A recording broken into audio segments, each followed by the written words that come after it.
Welcome back my dear students at R S classes. और मैं Ram sir आपके साथ फिर इंग्लिश की क्लास लेकर के आपके सामने हूँ। इससे पहले कि मैं क्लास स्टार्ट करूँ, चैनल को सब्सक्राइब करें, शेयर करें, लाइक करें और मेरे साथ जुड़ें। आइए पढ़ते हैं नेक्स्ट क्लास पे। पिछली क्लास में आपने क्या पढ़ा? क्या पढ़ा जी? मैं सुन रहा हूँ, मैं आपके जेहन में हूँ। हाँ जी, माने जो है पिछली क्लास में आपने पढ़ा था कि ई से मार और वाज वर के साथ आप इन्फिनेटिव का यूज सीख रहे थे। चलो आज हम हैज और हैव के साथ इन्फिनेटिव का यूज सीखेंगे। यानी आज हम पढ़ने जा रहे हैं हैज और हैव के साथ ट्रांसलेशन में, हैज हैव या हैड के साथ ट्रांसलेशन में हम इन्फिनेटिव यानी इन्फिनेटिव का मतलब 2+V1 का यूज कब और कैसे करेंगे। क्लियर है? चलिए सीखते हैं। देखो बच्चों, ये हैज और हैव कहाँ यूज होते हैं? वाह, प्रेजेंट टेंस में। आप बड़े समझदार हो गए हो भाई। और हैड का? हाँ जी बिल्कुल ठीक का, पास्ट टेंस में। यानी प्रेजेंट टेंस में हम हैज और हैव का यूज करेंगे और पास्ट टेंस में हम हैड का यूज करेंगे। और इनके साथ हम क्या यूज करने जा रहे हैं? इन्फिनेटिव। लेकिन कब यूज करेंगे भाई? बिल्कुल मैं बताता हूं, नहीं पता है तो। इनका यूज तब करेंगे जब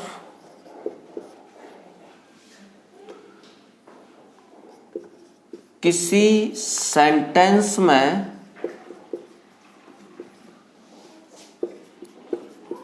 सब्जेक्ट की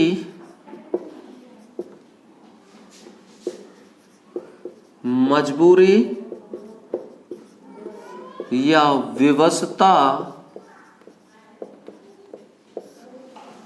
दर्शाई गई हो।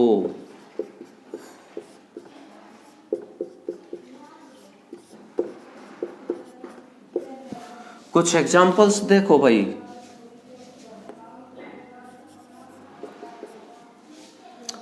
मुझे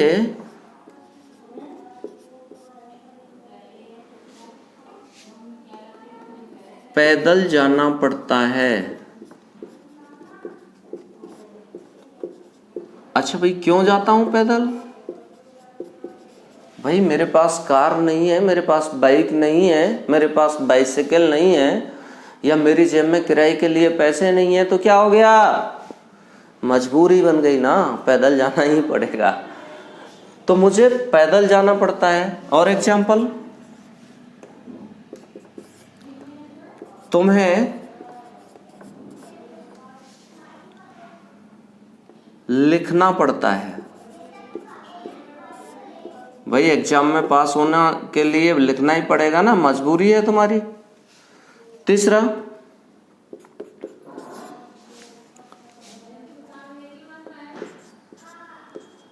तुम्हें आना ही होगा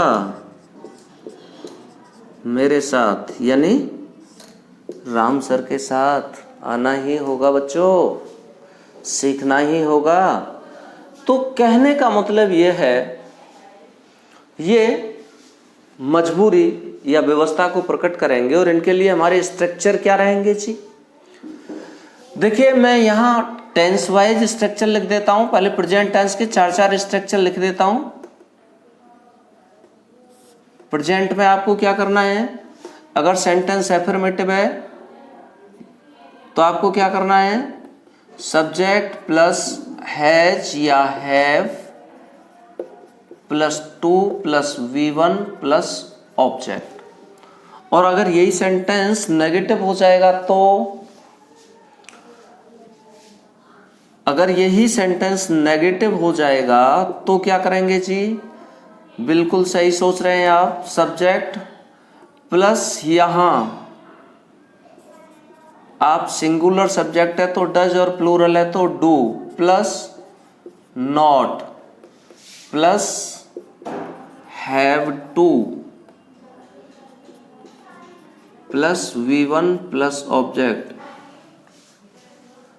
हाँ, इसको हम ऐसे भी लिख सकते हैं अगर आप चाहें तो, यानी subject plus has have plus not plus 2 plus V1 plus object. इस तरीके से भी इसको लिख सकते हैं, यानी दोनों तरह के स्ट्रक्चर आप यहाँ यूज कर सकते हैं। ठीक है। और अगर मैं बात करूं नेवर की, अगर इस नेगेटिव सेंटेंस में नेवर यूज होगा तो स्ट्रक्चर हो जाएगा आपका सब्जेक्ट प्लस नेवर, क्योंकि यहाँ डू डज का यूज नहीं होता है। और यहाँ सिंगुलर सब्जेक्ट होगा तो हैज, और प्लूरल होगा तो हैव प्लस इन्फिनिटिव यानी 2 प्लस V1 प्लस ऑब्जेक्ट आदि जो कुछ भी होगा वो आएगा। ठीक है ना। और अगर मैं यस नो टाइप की बात करूं, यस नो टाइप के लिए करूं तो क्या करना है जी हमको? यस नो टाइप के लिए आपको सबसे पहले, अगर आप डू या डज, सिंगुलर सब्जेक्ट है तो डज आएगा, प्लूरल है तो डू आएगा, प्लस सब्जेक्ट, फिर आया हो तो नॉट या नेवर, फिर उसके बाद में आपको have plus 2 plus V1 plus object, ये लगाना है और क्वेश्चन मार्क लगाना है। और इसका दूसरा स्ट्रक्चर आप ऐसे भी लिख सकते हैं, इसको आप हैज या हैव से शुरू करें, प्लस सब्जेक्ट प्लस नॉट या नेवर प्लस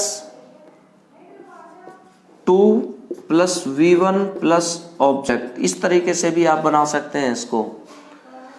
चलिए पहले मैं इसको जो है बता देता हूं। और WH वर्ड होगा तो क्या होगा जी?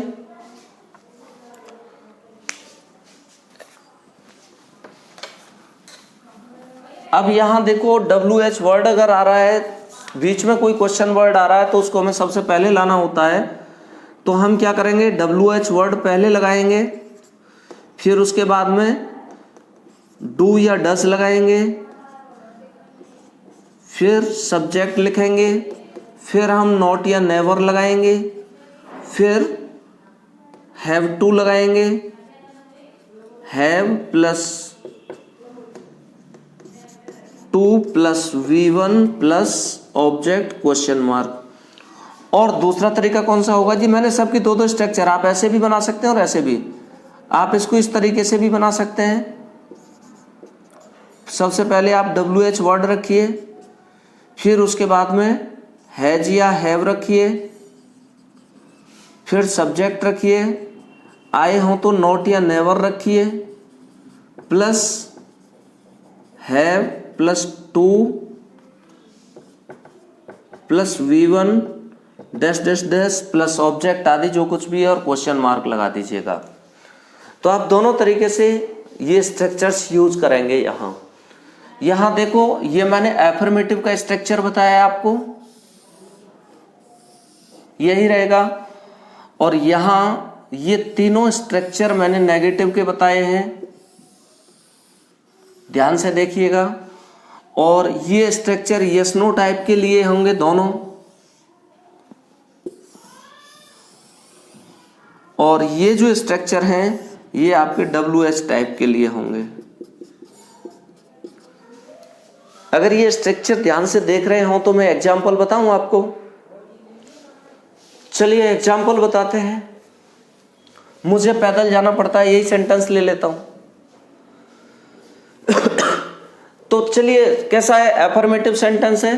पहले सब्जेक्ट लगाइए जी, क्या आएगा? आई।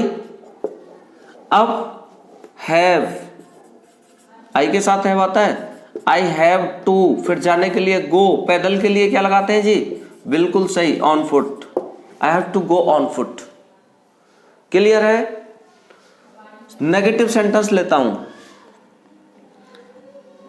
उसे बाजार नहीं जाना पड़ता है,